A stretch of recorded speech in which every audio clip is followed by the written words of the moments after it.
और साथ ही साथ मंत्री जी, विभागों का वर्णन आपने तो नहीं दिया, मैं आपसे दूसरा यह सवाल करना चाहूंगी कि एग्रीकल्चर डिपार्टमेंट को 4 गुना काम करना पड़ेगा, हमारे इंडस्ट्री डिपार्टमेंट को 3.5 गुना काम करना पड़ेगा और एम्प्लॉयमेंट रेट को 4 गुना काम करना पड़ेगा, जब आप पिछले 2017 से लेकर के 2025 तक उस ग्रोथ रेट को नहीं कवर कर पाए हैं। तो आगे आने वाले समय में आप 5 साल का दावा कर रहे हैं कि 5 साल में आप 1 ट्रिलियन इकोनॉमी बनाएंगे, आप कैसे बनाएंगे? और मैं पूरी उम्मीद करती हूँ कि मंत्री जी जब भी जवाब देते हैं बहुत ही डेटास के साथ देते हैं। मैंने जिस तरीके से जीएसडीपी का 25% का डेटा रखा है, महिलाओं का डेटा रखा है, साथ में गरीबी रेखा से प्रति वर्ष जिस तरीके से लोग नीचे आते जा रहे हैं उनका डेटा रखा है, मैं पूरी उम्मीद करती हूं कि उस डेटास के साथ ही जवाब मिलेगा।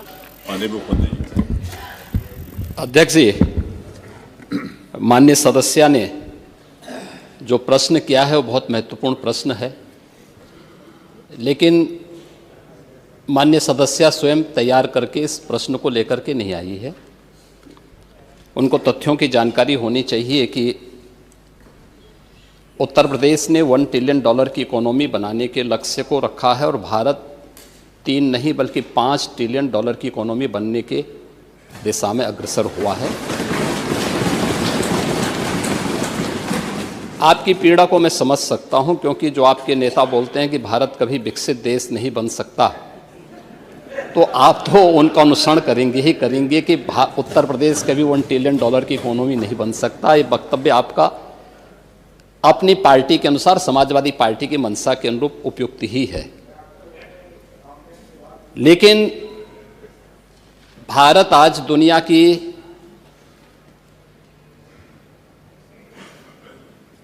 पांचवी बड़ी अर्थव्यवस्था बन चुका है और 2027 में भारत $5 ट्रिलियन की इकोनॉमी बनेगा, इसमें कोई संदेह नहीं। और दुनिया का सबसे तेजी के साथ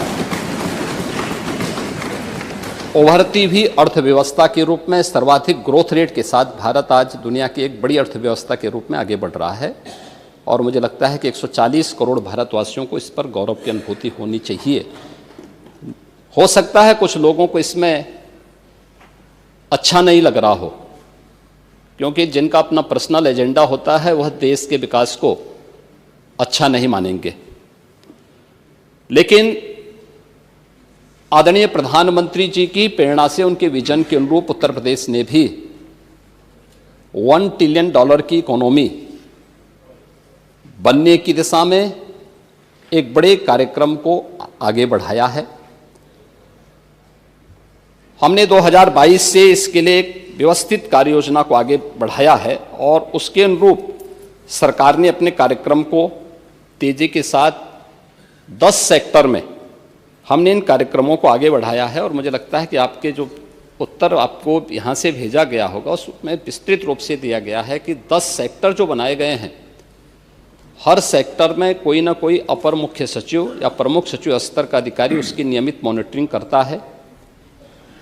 मासिक रूप से उस सेक्टर से जुड़े हुए किसी वरिष्ठ मंत्री के द्वारा उसकी समीक्षा की जाती है, उसके कुछ सुनिश्चित पैरामीटर और इंडिकेटर्स तय किए गए हैं उनको अचीव करने के लिए, और सीएम डैशबोर्ड के माध्यम से मासिक रूप से इसकी समीक्षा होती है। हर तीसरे महीने मैं स्वयं भी इसकी समीक्षा करता हूं और मुझे बताते हुए प्रसन्नता है कि पिछले 3 वर्ष के अंदर जो हमने टारगेट तय किए थे हमने उसको सफलतापूर्वक प्राप्त किया है।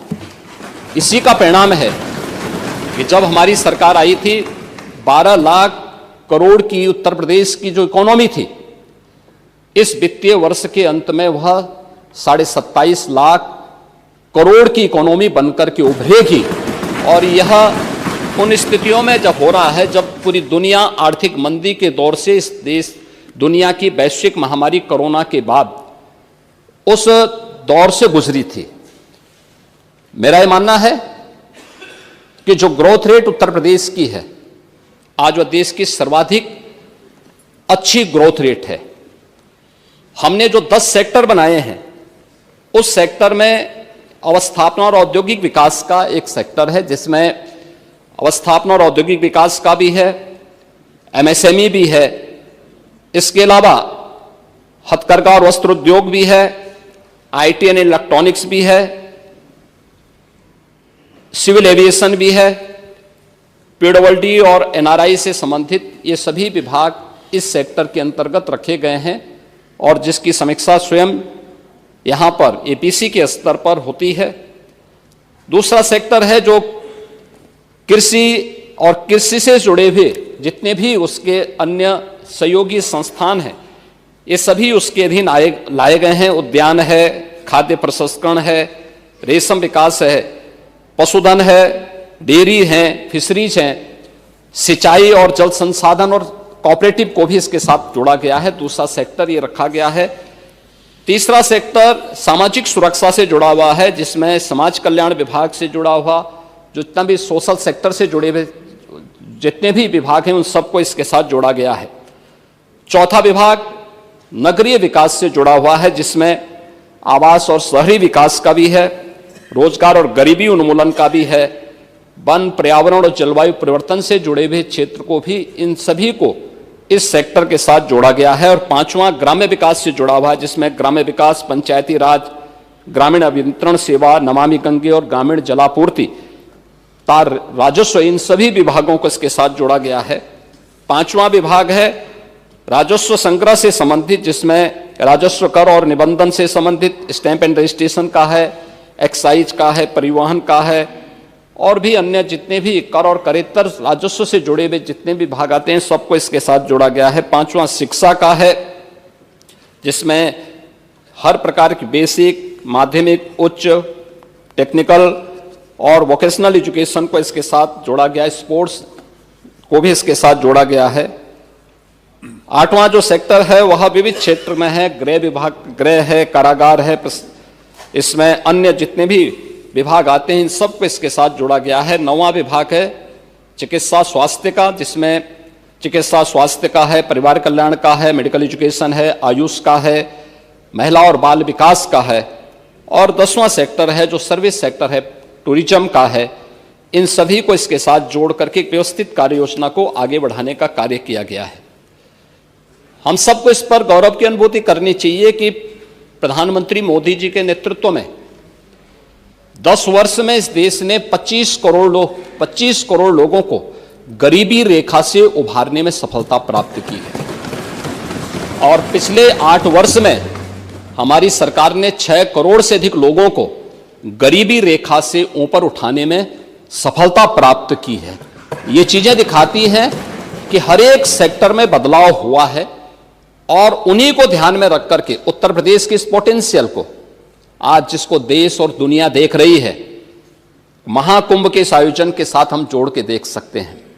अकेले महाकुंभ का एक आयोजन उत्तर प्रदेश की इकोनॉमी में 3 लाख करोड़ रुपए से अधिक की ग्रोथ करने वाला है।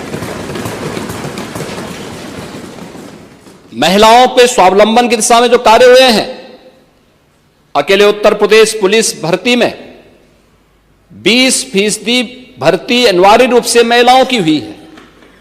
हर एक सेक्टर में उन्हें रोजगार के अवसर प्राप्त हुए हैं। तो ये कहना कि उत्तर प्रदेश कभी इसको अचीव नहीं कर पाएगा, आपकी दुर्भावना हो सकती है, लेकिन सरकार की सद्भावना है कि उत्तर प्रदेश 5 वर्ष में इसको, इस टारगेट को अचीव करेगा।